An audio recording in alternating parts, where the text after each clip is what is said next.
Hello, everyone, and welcome to another episode of Business and Beyond's Feature Friday with Tanya Bartolini. I have a really cool guest today, Karlyn Henderson. Like many high achieving women, Karlyn Henderson's idea of success was professional status with a six-figure salary. Climbing the corporate ladder at a Fortune 100 company, Karlyn learned she needed guidance to soar. Why? Because Ms. Henderson's professional career and ministry servanthood were filled with frustration, exhaustion, and a survival mentality. Being a woman of color, she constantly self-monitored, code switching, managed like a man. I know some of us do that too. Competed aggressively, lacked confidence, and had no clue how to command presence, effectively communicate ideas, or manage isolation in male dominated spaces. How many of us women can relate to that, right? And so, as CEO of Pomina Consulting, she now empowers executive leaders and teams to grow because growth requires a leader who can contain growing through the redefining leadership and stewardship model, a proprietary, holistic approach comprising of leadership development, faith, and well-being.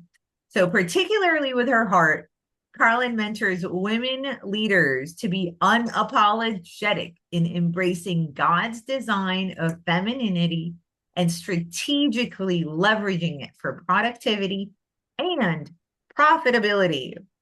Right? So let's learn more about Karlyn's journey. And thank you so much for being here today. Well, thank you for having me. I am honored to be here. And hello, everyone. My name is Karlyn Henderson. Tanya has already expounded upon and shared a little bit about my background. I'm excited to share with you my journey and hopefully impact you to continue in your business, looking at the ups and downs, but of course, be successful. Success is not just a linear, it's ups and downs and stretching and all of the things that make a business worthwhile. So I'm excited to share my story and my journey with everyone today. Yeah, so am I, because, I'm not a woman of color, obviously, but as a woman, I understand and relate to managing like a man, trying to do what my counterparts are doing so that I can be the same, right? And lacking that confidence because I'm not a man. Right. And having all of those things. And so it's really cool that you help empower women to embrace their femininity, because that has helped me so much since I started that. So I'm really, really excited about having this conversation today. So can you tell me a little bit about your Poimina Consulting? What exactly is your business and why, we said all these things and I gave a little, tidbit about your background, but why exactly did you get into this industry? Yes, so Pomina Consulting is my business. I started it in 2009, and it is a leadership development consultancy. I work with corporations and individuals to help their leaders grow, to really expand their capacity. One thing that I have learned in my personal experience and journey is that I did not have the capacity to grow. I was dealing with so many physical challenges, mental challenges, and just really did not have the language, the terminology to express, hey, I am suffering here, and did not have a coach who really understood me. As mentioned, a woman of color, being a woman in an executive role, being promoted. Like, great, she has great potential. I'm like, yes, but where are the tools? Where's the training? Where's the coach to help me get to the next level? Did not have all of those opportunities. So I really want to help women and men understand who they are and their identity. For me, femininity is important, my faith is important. But beyond that, and in addition to that, really help people to understand what is leadership. It's not about dictating to tell people what to do. It's really about nurturing relationships. It's learning how to collaborate. It's learning how to lead. The difference, and what you probably have seen on social media and different things, there's usually a graphic on one side that says leader, on the other side it says manager, and you have to be either or. I'm here to tell you it's really both. It's really both. You lead your team, you motivate your team, you influence your peers, you strategize with everyone, but you also manage the budget, you manage the timeline. So you need skills and competency. Competency is those relationship skills to help you with your team, to help you with your peers. And if you're the CEO or whomever, you still report to the board of directors. So you still have to work those relationships. So that's really all important. How did I get started? I worked at the Coca-Cola company, huge company, Fortune 100 company. Was climbing that corporate ladder, if you will, maybe dating myself by using that terminology. Got to a point where I was like, yes, let me move forward. That was a downsizing. 1,000 people were laid off. I was one of those 1,000 people. That's a lot of people, I know. A lot of people were laid off. Went to another organization that I was laid off in the financial industry. I'm like, okay, is it me? But other people were laid off too. So I'm thinking it couldn't be just me. Went to a smaller organization that was Sweden based. They were a health software company. They help find and fight cancer in the body. We laid back, different from corporate America, 1,000+ employees in one place. This place only had like 200 employees, but they were scattered throughout the globe. Surely I can have this job. No, downsized with 25 other people. Like, I think God is trying to tell me something. This is crazy. I'm laid off constantly. So in 2009, which I was laid off, I'm like, let's start my business. I love leadership.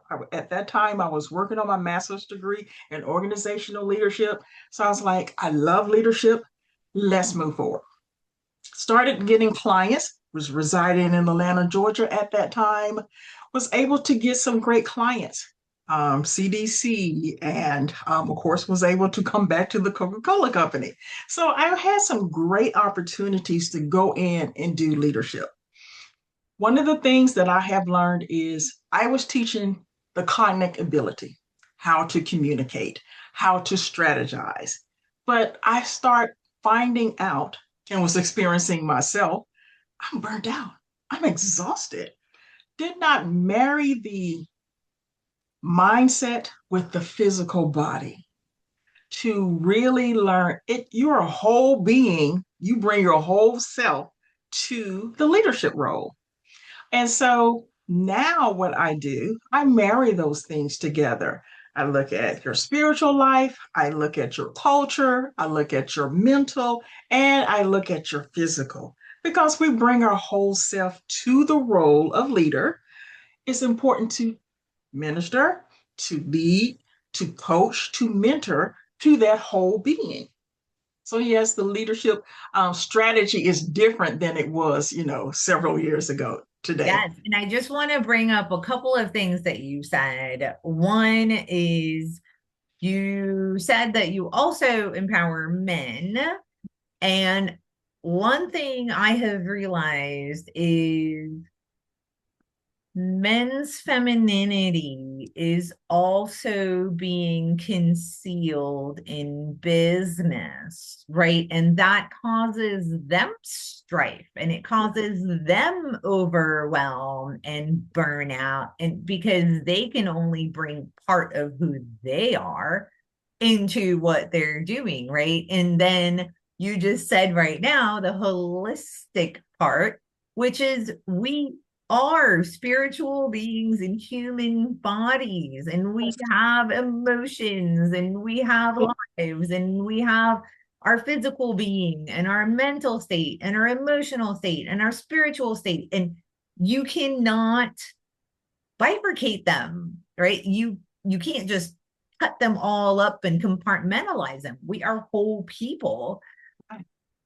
Right. And I love that you're talking about helping the whole person become better. Because if you become a better leader without making sure to take care of your mental well being or your physical well being, you're going to get sick and you're not going to be Right. able to lead anybody. Right. Same with spiritual well being, same with everything. If we don't take care of the whole, everything is going to suffer. That that's just how it is, right? That's like Right. natural law. Yes, yes, you are so right. Years ago, dating myself, it was never heard of that you dealt with the spiritual aspect or the physical aspect. You only dealt with the cognitive ability. You need to do more. You need to think better. You need to be more strategic. You need to be innovative. All of those things, which are still true. You still need to have that competency and that skill set to move forward. Definitely not knocking that. People still need that. But you have to understand this is, like you said, we're in this physical body. And if you don't know how to release stress and release trauma out of the body, a lot of people are dealing with workplace trauma. They have been hurt and wounded in the workplace. Those are not ideal, corporate terms that we want to use, but it is the reality. That's why a lot of people leave the corporation. A lot of people have loved their corporation. I know my last employment, I loved my team. It was really great to work with, but the leadership, the executive leadership, it was toxic. It was draining. And so I understand first foremost, when I'm working with clients, I'm like, yes, I understand the fatigue. You're up at 3 o'clock in the morning. Did I get that email? I don't remember if I sent that. That's exhausting when you should be enjoying the weekend with your family, your spouse, your children, friends, girlfriends hanging out. But you can't because you are still at the office, or it's 8 o'clock on a Thursday night. You're either at home or at the office, and you are exhausted trying to prepare for a presentation for the next day. Another reality, people just can't quit their job, just can't. So you have to help, as I am a coach, as I'm a consultant, and I work with my clients. I'm like, let's be real. Can't quit today. So let's work on you. How can you be better and well rounded so that you can be effective for your team and for the organization? So you have to have, it's more than just the work life balance, because I think that term has been out there for quite some time. I think it's a lot more than work life balance. I think there is as we mentioned, a holistic world or being that lives in a world that's always pulling. We have to understand our priorities, and we should understand our priority as us first. And I know that's not perfect grammar, but us first.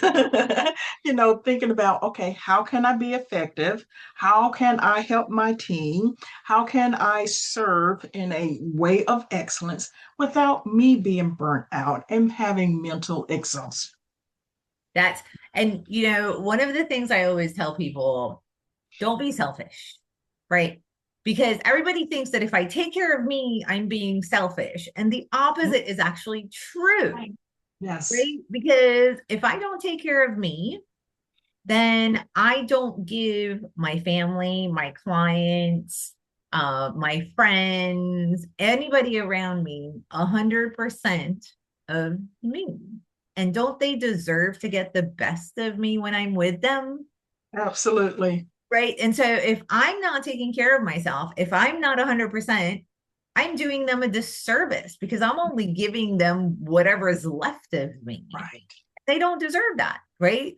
So the unselfish thing is to take care of yourself first, to make sure that your cup is full so that you can give 100%, right? Because that's what everybody around you deserves. So I love that you say prioritize us. Yes, Mhm. it's that we have to, Yes. Yes, right? We owe it. absolutely. Yes. So I mean, it's a prime example. People have heard it before. If they're that when you're on the airplane, the stewardess always give you that example. Put the mask on you first before you put it on the child. You be like, shouldn't I put this on the child first? If you pass out, the child can't get it. Right? Put it on the mask on you first, and then prime example that we should incorporate in everyday life. How can I show up as a leader in my business and corporate, whatever it will be, nonprofit as well? How can I show up first? Am I mentally there? Am I spiritually there? Am I physically there? And how can I give today? I think that it has to be a conscious daily decision as to how do I show up. I know when I was in corporate, get out, get up, get dressed, brush your teeth, get your clothes, go to work. I lived in Atlanta. Traffic was horrible. Sat in traffic literally 1 hour one way every day. Extremely exhausting. Just dealing with the traffic to get home. I drove three rode three highways rather, just to get home. 1 hour one way every day. That's 2 hours on the road. So it was exhausting to go through that. And again, didn't have the knowledge. Because when you're younger, you're like, yes, I can do it.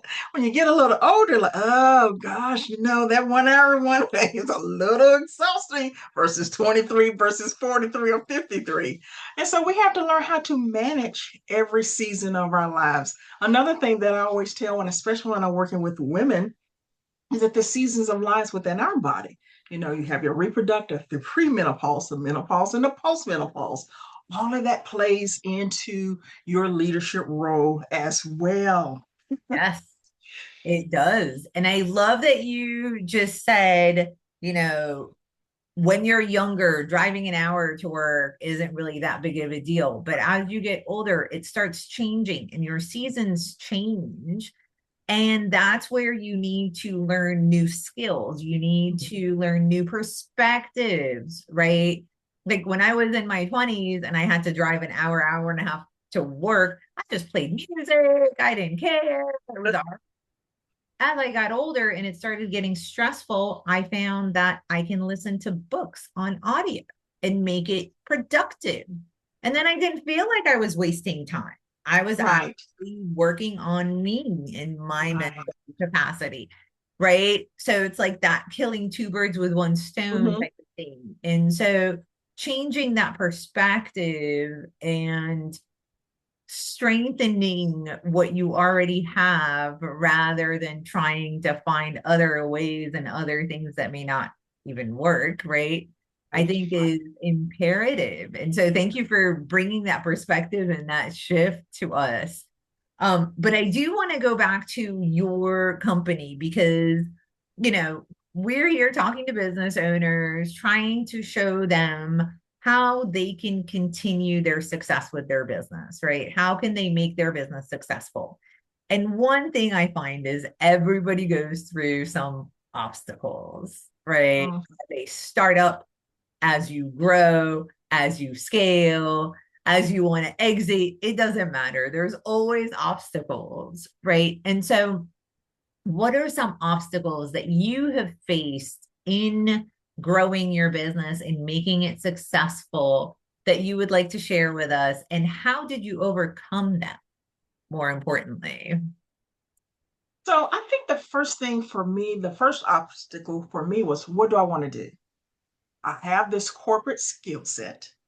I have the experience. So how do I bring this into a business now?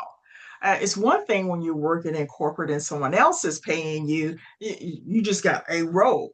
When you become CEO of your own, you have multiple roles, or they say multiple hats. So you have to be marketing, you have to be sales, you have to be now social media, and now AI, all of those things. You have to be an expert in everything. So for me, trying to find what do I want to do. That was an obstacle because again, did not have um, the knowledge of being a business leader. How can you run a business unit? But again, somebody else, I had like 10 other VPs working, doing their part. So I didn't have to do everything. So that was the first obstacle, knowing what to do. And what was, again, we talk about priorities. What's first and foremost? Of course, for most people, getting money in, getting clients, paying clients who pay in full. That's important as well. Uh, Been there as well. Get clients who pay in full for your services. How do you service a client? I'm like, okay, well, I indirectly, corporate America, worked with clients. Now I'm working one-on-one. So learning how to do that, how to talk to a client, how to deal with an irate client, deal with a client who doesn't understand what you do because you are not able to articulate it. I can communicate in a board of directors meeting, but I can't communicate to one person who's a client. All of those things are so important. So the second thing I would say is your competency and your skill set. Yes, you can bring them from the corporate arena, but it's still a different dynamic when you are the CEO. So first, knowing what you want to do, how are you going to marry that to a business, and then bridging that skill or that competency, bringing that together to know how to package it for a business. Of course, you can get a business coach and they can show you, how to get a client, 10 ways to get a client, how to do your sales funnel, all of those things. You can definitely get a business coach to help you do. But those are key obstacles that I found up front because I could not even communicate to my business coach what I want to do. And so she couldn't help me. They can only help you for so much. But you have to know upfront what you want to do. What is your clear vision? What is your mission? Being a believer, I am a Christian. That was something that was important for me as well. Bringing my faith in. I don't quote, John 3:16 every day to my clients, but bringing in my faith was really important as well for someone, that may be important. So that was another obstacle. Again, you don't want to beat people over the head. Say, I'm a Christian, I'm a Christian, I'm a Christian. But at the same time, that's a value that's important to you that you want to incorporate in your coaching, or your consulting. Again, don't have to quote the entire Bible, but there are values that I want to ensure that was in my business, that I wanted to make sure that that was okay with my clients. And if it wasn't a good fit, it's hard to let that person go. It's like that's money walking out the door. But you have to make decisions for you in your business. So I'm going to stop you just for a second Go because ahead. there are a couple of things in there I want to unpack for our Okay. audience. Right. I think it's very important that we highlight these. One thing is the granular level that you want to well, I have all these skills. I can Mhm. help, right? I can have a business. I'm good at these things, but how do I actually talk to a client, right? How do I deal with an irate client? What is my vision? What are the values that I want to bring in, right? And I find that a lot of business owners don't even think about those things, right? It's like, oh, I'm really good at making widgets. And so I'm making all these widgets and I'm making all this money for my boss. I may as well do it for myself. And they go make the widgets and there's no clients and there's no money. And right, because they don't think of these little granular things of when you have your own business, being good at what you do is not good enough.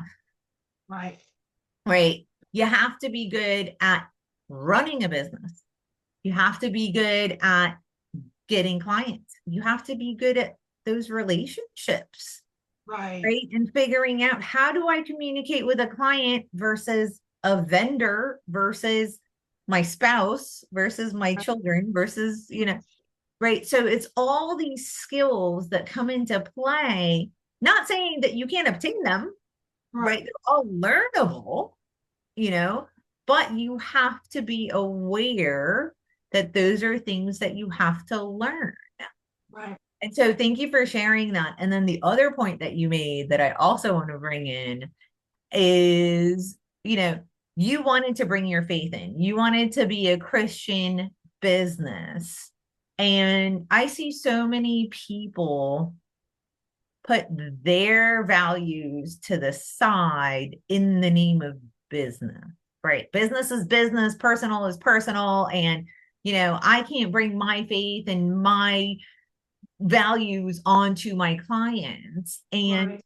I want to say that that's not a good way to live, right? With 8 billion people in the world, you don't want to service everybody. Right. You don't want everybody to be your client. You want to find those clients that align with you, right? That you want to work with, who want to work with you. And whether it's selling them widgets or selling them services, Right.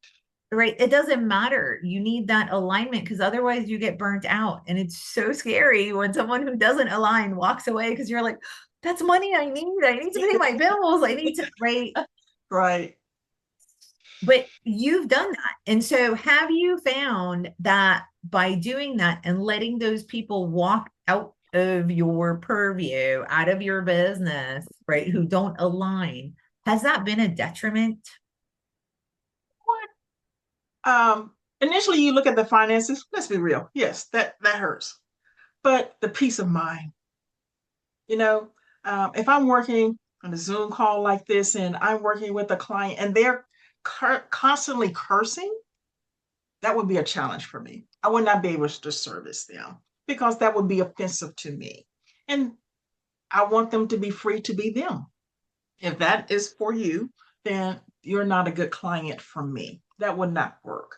But at the same time, you don't have to be exactly, aligned with me spiritually. So, case in point, I had a corporation that hired me to do conflict resolution.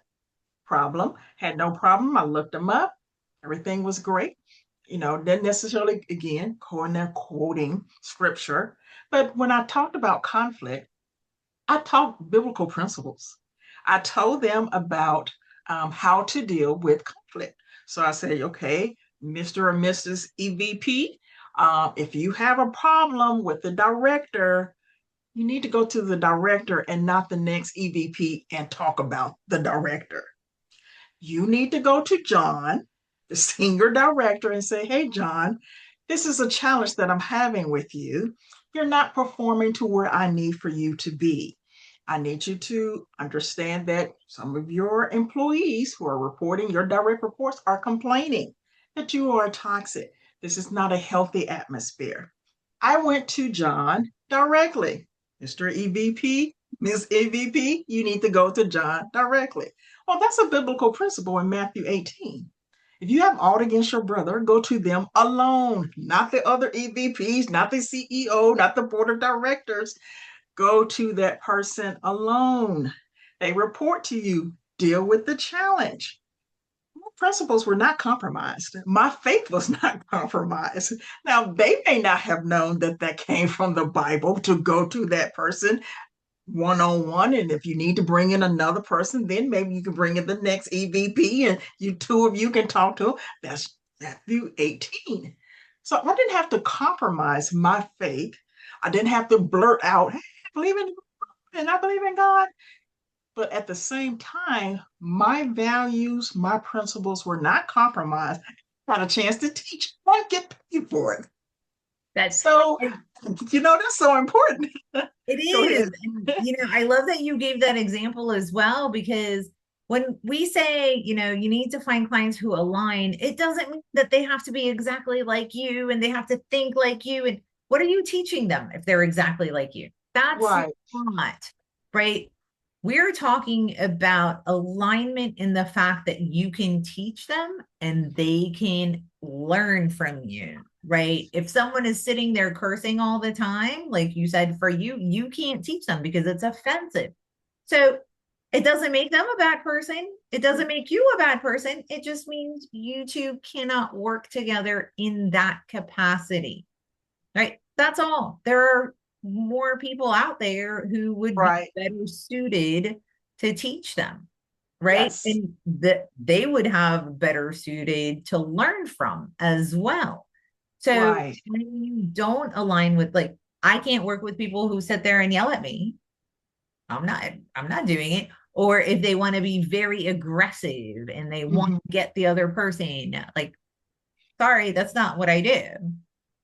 right? There's other attorneys who will help Right. you do that and get everything and every single penny that you're entitled to, right? And make them pay.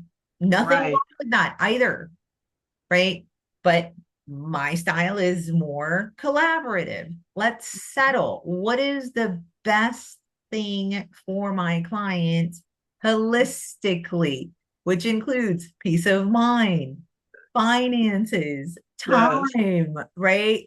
All of those things. And so it's okay to, you will find the clients who will align with who you are and learn from you. And you're going to find people who are not. And, you said it hurts at the beginning because you look at the finances and you're like, oh, I could have used that money. Yes. But at the end of the day, you're not overwhelmed. You're not stressed out.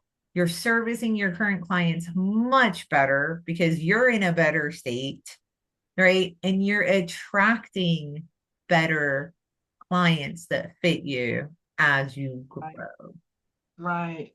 right? Yes, absolutely. And like it's peace of mind. Again, we talked about how the body holds trauma.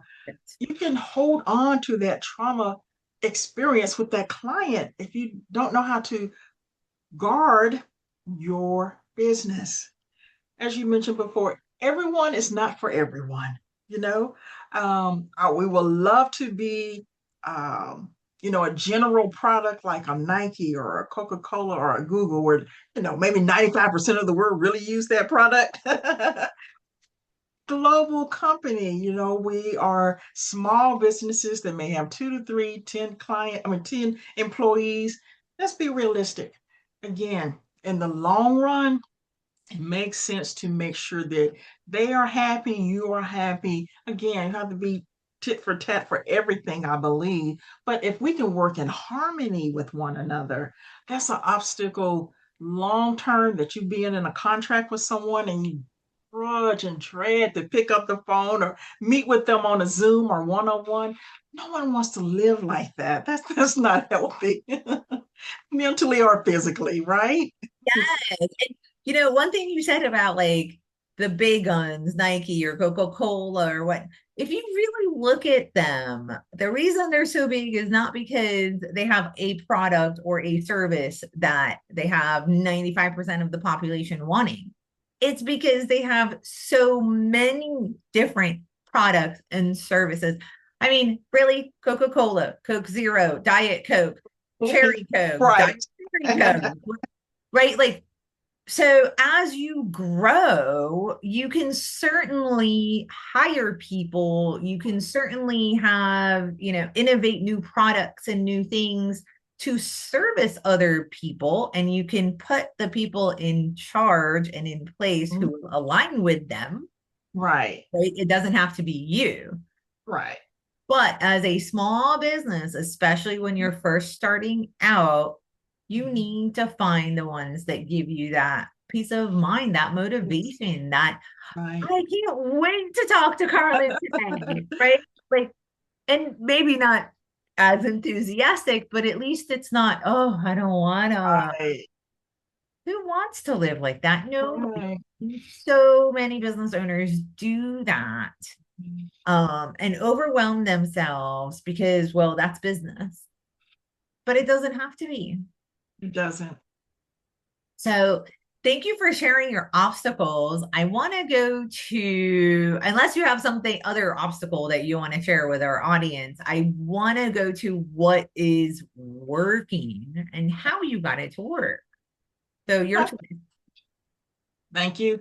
So what is working? And again, business leaders, they need to understand it's sometimes it is trial and error. Just be real.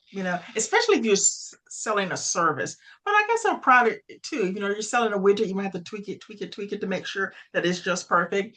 But I know for services, it takes more time because leadership is so broad, so broad.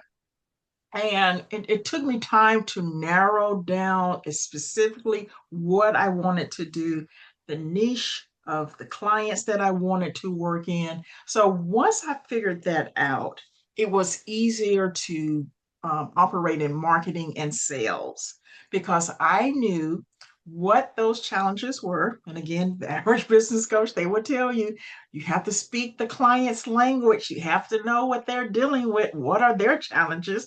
And so once I found that out, I was and still tweaking more so now, of course, than ever, getting that message just right, but understanding what are their pain points, nothing new to most of the people who probably are watching the podcast, understanding how you serve in helping them get to that pain point, get through that pain point onto the other side of whatever success looks like for them.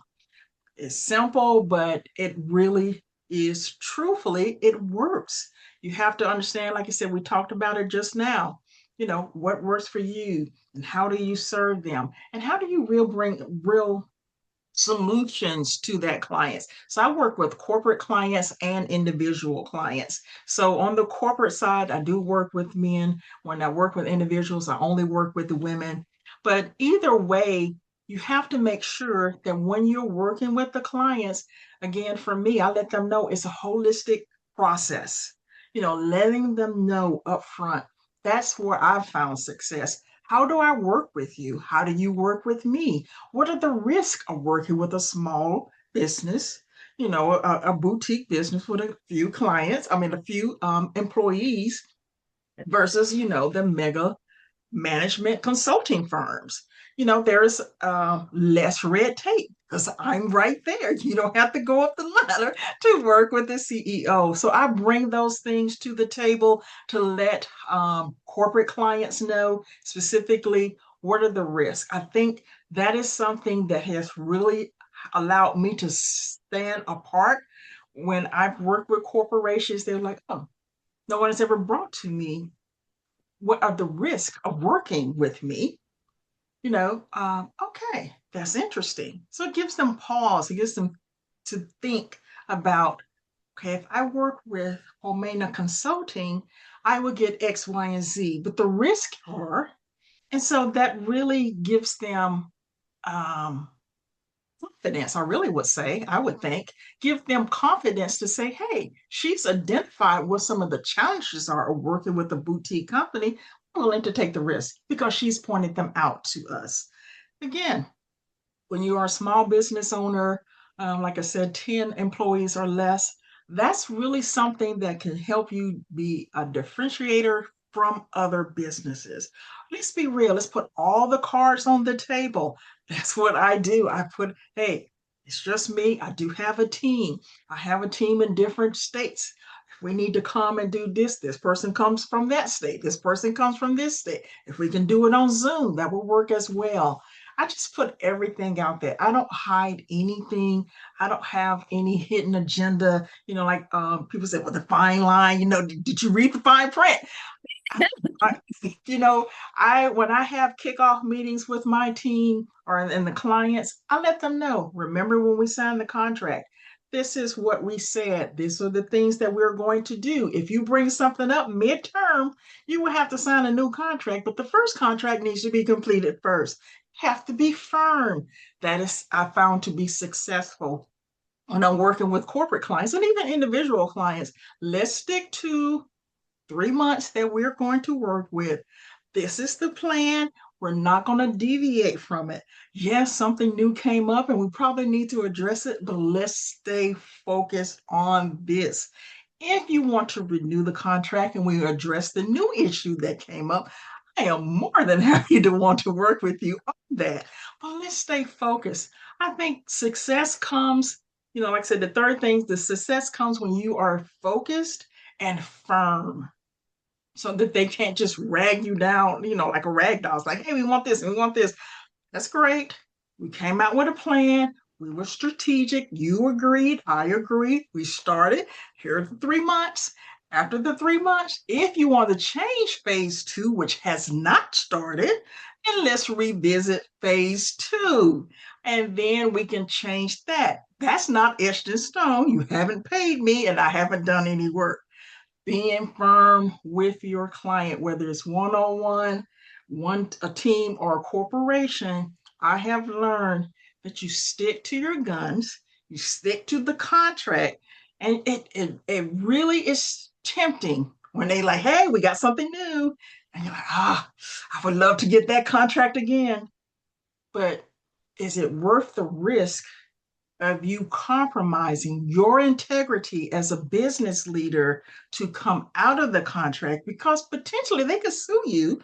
You know, if you break that binding contract and agreement, they're like, well, you didn't give me what I asked for. That, So, am I right? yes. And that brings up a few really great points there. Is one is by staying firm, you're holding them accountable, Yes, yes. right? Squirrel. What? Yeah, no squirrels here, that's no FOMO, no new shiny object. It's Right, look, we talked about this. This is what is going on in your business. This is what you need fixed.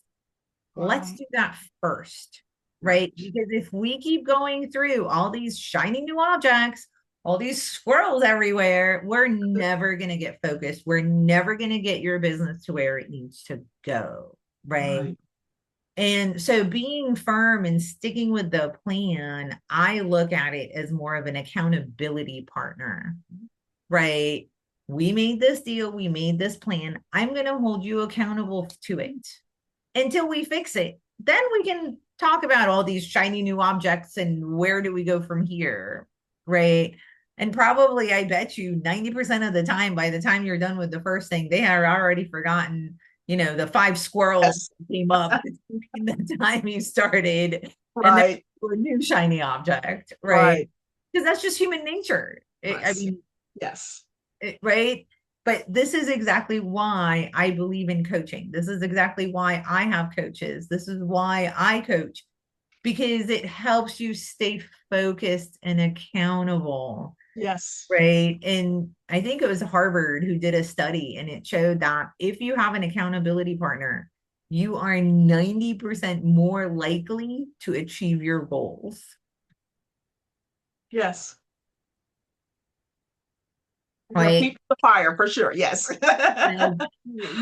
I love that what's working for you is sticking to your guns, is Mhm. sticking to the plan, is Right. sticking to whatever it is that you endeavored and set out to do with your Right. client. Um, too many people want to please their clients. They don't want Mhm. to lose them. And now they're doing a disservice because they're not giving them what they promised. Right. They're allowing them to continue to be unfocused. They're allowing them to continue to not have the widget or the help or the tool that they actually need that they've spoken to you about from the beginning. Right. So that is awesome. Kudos to you. Yes. I want to share one more thing that is helpful and may be helpful for your audience is to understand. And I know people may push back, but stay in your lane. Yeah. Leadership development is what I do. I can do strategic planning, which kind of falls under that umbrella as well. But I don't make widgets. I don't. And so, and again, being honest, it's like, hey, here's another opportunity. Maybe I can open up this wing and I can do this widget. Yeah, that's your shiny object that you will love to do as well. But stay in your lane. Understand that you may be able to get out 5 degrees here and 5 degrees there, and you can pull in, someone on your team to kind of help pull that, project together for the client. It's all great. But when you are 90 degrees out, and that's something way out of your wheelhouse, and you have no expertise, it's only going to come back and hurt you because the client is dependent upon you and your expertise. So you have to learn how to say no. You know what? I can refer you to someone that could be an expert in that area. Or again, if it's just like I said, 5 degrees outside, I can pull in a team member that I can still monitor the project and then let this person really kind of spearhead this part of the project for you. Know your limits, know your limitations.